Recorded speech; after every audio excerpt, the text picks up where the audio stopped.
Are you looking for some garden hacks and tips to take your gardening to the next level for a bigger and more bountiful harvest? Hello everyone, my name is Rebecca Jean. Welcome back to Style My Sweets. Today I wanted to bring you guys along for a garden tour and then share with you guys all of the little tips and tricks that have really helped me bring it all together, make it as productive as possible, and hopefully you guys get something out of this that will help you in your gardens as well.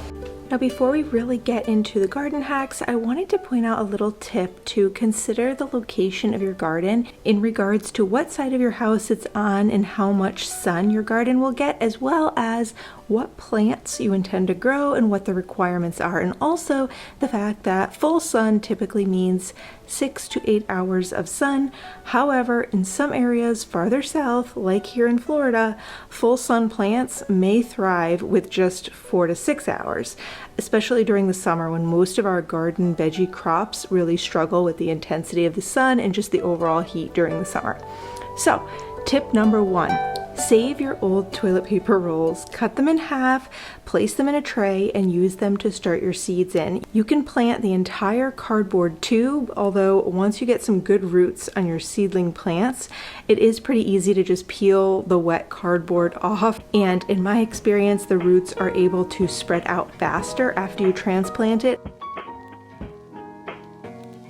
Number 2, you want to use a seed starting mix to start your seeds, or at the very least, use a very light and fluffy potting mix. Also, side note to this would be to water from the bottom as much as possible. So I do water from the top, but I make sure to water the bottom of the tray as well, so that the plant, you can really just let it all soak up into the soil. I found it really definitely helped establish a better root system. Number 3 now, use a trellis or a tomato cage for not only tomatoes, but also things like cucumbers, squash, zucchini, loofah, basically anything prone to getting things like powdery mildew and downy mildew and just different fungal issues, so that way your plants will stay off the ground as much as possible. I'm hoping to actually try this with Everglades tomatoes this year because I've heard that they vine out a lot, and I have some of them that I've started from seeds and finally had success getting them to germinate, so excited to try those as well on a trellis. But if you can keep your plants up off of the ground and just keep more airflow around them, hopefully this way you can prolong the mildew problems, especially if you're somewhere where it gets really humid in the summer like us. Basically, there is no preventing the mildew issues, most likely on the plants, but just delaying it as long as possible so that we can at least extend our growing season a bit longer and hopefully just get more produce from our plants. Now, number 4 is in line with that, as you may want to be proactive in also removing any of your squash or tomato leaves that touch the ground from the beginning so that they don't pick it up.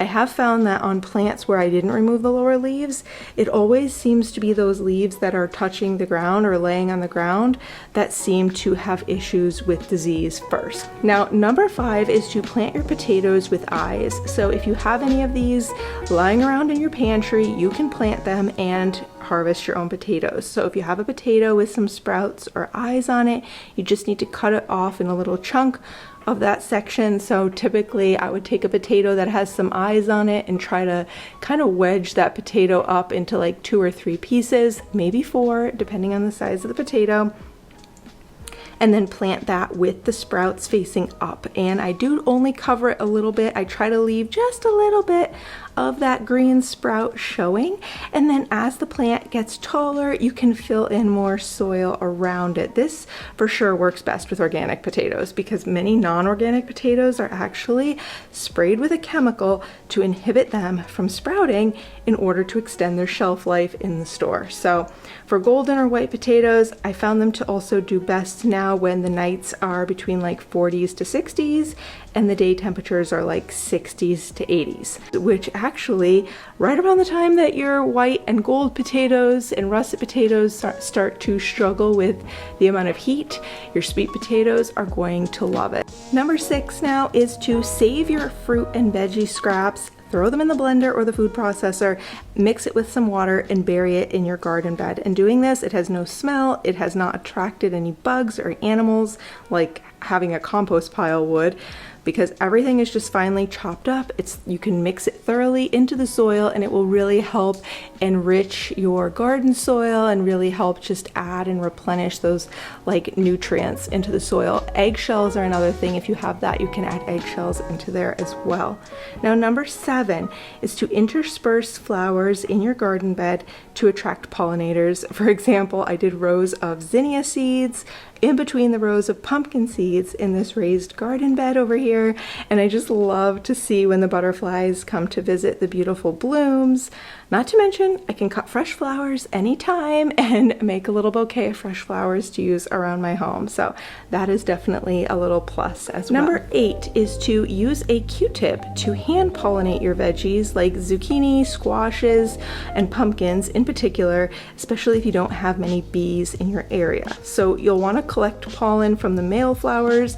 They usually have the stem or stamen, I don't know what you call that, like the long piece in the middle sticking up, and you want to pick up that pollen and then deliver it to the female flowers. And those ones, you'll see they have like the fruit at the bottom underneath the flower, but if they don't get pollinated, that blossom end is just going to rot and the small fruit will kind of like wilt and shrivel up and perish. This one is a male cucumber flower, and we just want to touch it here a little bit, pick up some pollen, which you can't even see this one, but I'm gonna take that over now to one here. I see we have a female flower, and you can see it has like the little mini cucumber already at the bottom of the flower here, at the base of it.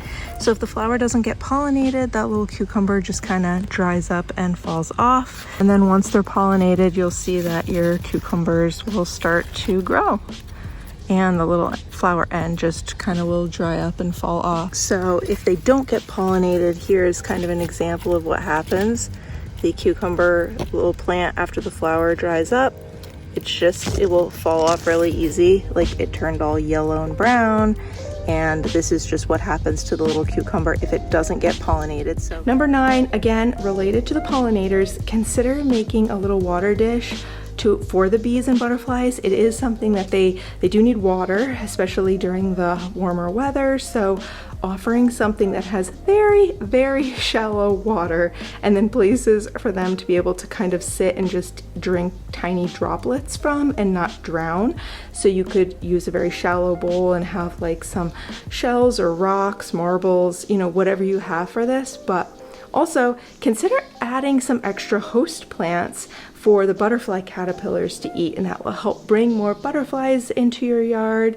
For example, dill, fennel, parsley, they are host plants for this beautiful swallowtail butterfly to lay her eggs on. So I love planting extra herbs. Both myself and the butterflies can benefit from them. And lastly, number 10, if you are going to be growing tomatoes or strawberries this year, get some rocks and paint them red and then scatter them around your plants. The birds may come to check out the red rocks, but they really don't enjoy pecking on hard things. So by the time your tomatoes and strawberries appear, the birds will essentially be kind of trained to avoid the red things in that area, and then you and your family will get to enjoy more of the fruits. So this trick has been working incredibly well for us this year. And I also want to give you a quick last little bonus tip here. In particular, if you're growing strawberries in the south, somewhere where it is really hot, sunny, they can be sensitive to too much sun and heat. So either planting them on the east side of your home, that can offer some afternoon shade, but another option could also be planting something around them, like I did in this garden bed, planting some perilla sesame plants and some green beans around the strawberry plants. And I think a few things. It's helped confuse the bugs, so keeping kind of the bugs away from the plants, because we have a mixture of plants. I think it helps confuse them on which plant they want to go eat. It's helped keep some of the strawberries also out of sight from the birds, so I think that has also been good because it's just less for them to even see. And also it offers some shade to the plant, and it also keeps the soil around the plants a little bit cooler as well.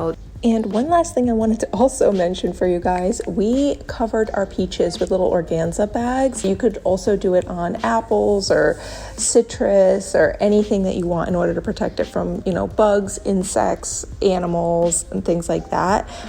This worked pretty well for us. So let me know if you give it a try, if it works for you, but thought I would share that little tip. I've been experiencing pretty good gardening success with these tips this year, and I really hope that they help you as well.